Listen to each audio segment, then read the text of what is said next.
Thank you very much. Minister, you're very welcome. I understand the need for this bill, but I wonder how much difference this funding is going to make when it comes to solving the problems facing tourism in Ireland.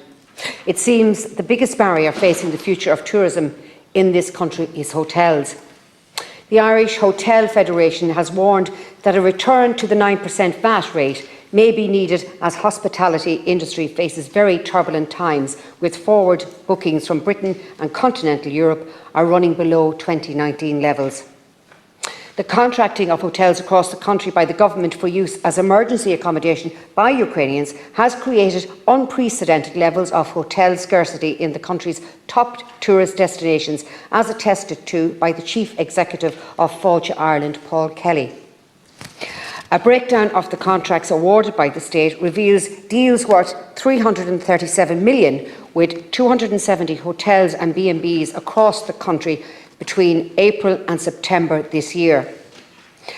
A spokesman for the Department of Integration said the actual figure is far higher because of the deals awarded in the last quarter of 2022, but said those details will not be released until January 2023. Tourism hotspots such as Kerry, Donegal, Clare, Cork and Galway have a significant number of hotels and B&Bs in use by the state, with contracts ranging from 20,000 to 12.5 million. From late November to the end of the year, the government plans to take in 11,000 more Ukrainians, bringing the total to 72,000, alongside over 17,000 persons who have arrived here this year seeking international protection.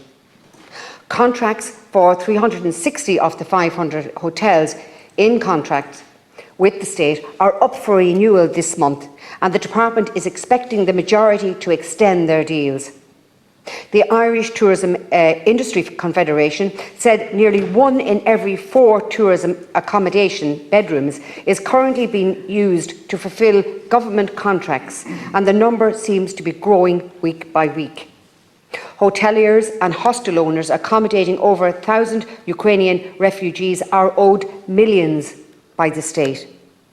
Many have not been paid in 3 months and are threatened to kick their guests out onto the streets unless this issue is resolved soon.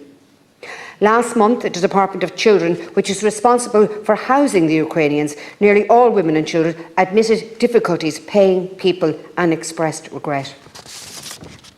One hotel owner expressed how he'd been owed over €1 million.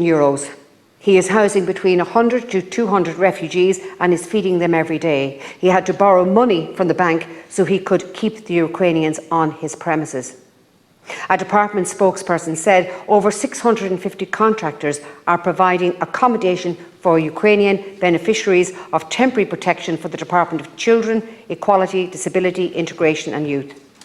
The government admitted that some providers are still waiting for payments due to backlog, but said the additional staff had been allocated to process payments to hotels as soon as possible. So really, Minister, this is the elephant in the room when it comes to tourism. How is it going to be dealt with? How does one resolve this? I sense a modular home might be involved in the solution. Where will we put these? What supporting infrastructure will be put in place around them? How is this government going to manage to make it sustainable? These are the questions that need to be answered, and I wonder if the Minister can provide any updates on this as well. Also, Minister, the energy costs in relation to our hotels and restaurants and businesses around the country, and the tax warehousing that will be up by the end of this year. Many of those businesses, we may just close the doors next year. So there's a lot of issues that are affecting our tourism trade before the end of this year that you may need to address very, very quickly in 2023. Thank you.